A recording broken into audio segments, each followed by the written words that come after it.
The state of Hearthstone in 2022. I think decks have become more linear in their play patterns, thanks to the high power level of some cards and the strong internal synergy many decks have.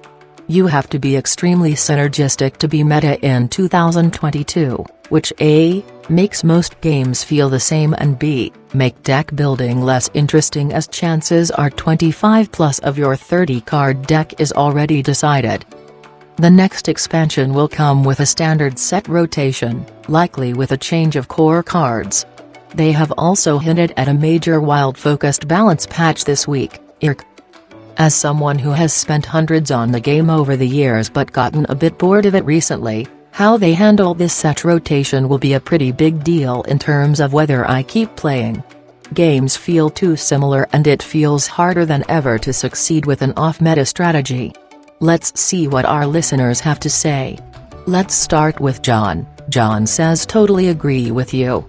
Most games play the same, and as much as I try to break away from pre-made decks, HS replay, there aren't necessarily a lot of options.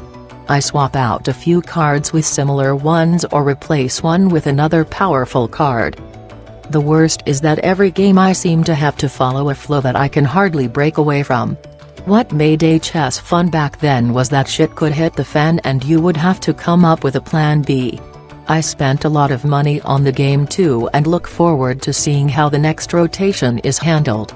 Free Mind says the set rotation will not matter, because this year's sets were insanely power creeped. Any toned down sets they release 2022 will be overshadowed. They've tried before to tone down the set power levels, and they've been some of the weakest and unimpactful sets ever. Well, David says Hearthstone just got too expensive for me. Hard to keep playing a game that wants you to pre-order a new set 3-4 times a year for $60 $100 and doesn't even guarantee that you will get anywhere close to a full set of cards. Battlegrounds is fun and requires no cost to be competitive, perks may be at the high end. With Battlegrounds I can take a break for several months and come back and get caught up quickly on what's changed. With Standard I have to drop several $100s to get a few viable decks in whatever meta is popular.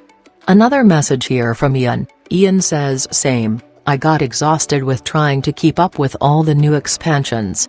Both too expensive and time-consuming to get anything close to the decks you want to play.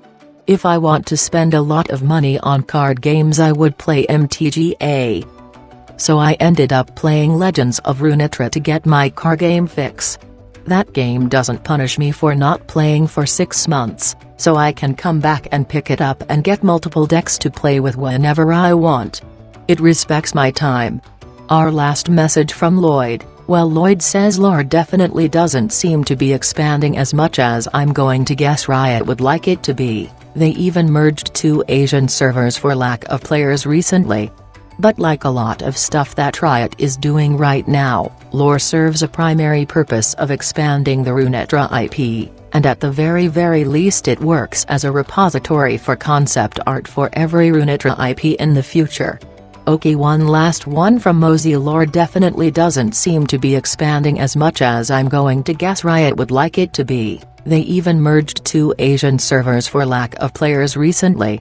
But like a lot of stuff that Riot is doing right now, lore serves a primary purpose of expanding the Runeterra IP, and at the very least it works as a repository for concept art for every Runeterra IP in the future. Lore definitely doesn't seem to be expanding as much as I'm going to guess Riot would like it to be. I'm pretty sure it has been growing, even if slowly. Besides, it's still unreleased in China, which will certainly give it a boost. Whether or not it brings as much money as Riot wanted is another question. It seems the game's lax monetization didn't bring in as many people as was hoped to compensate. It's disappointing to see, but not surprising.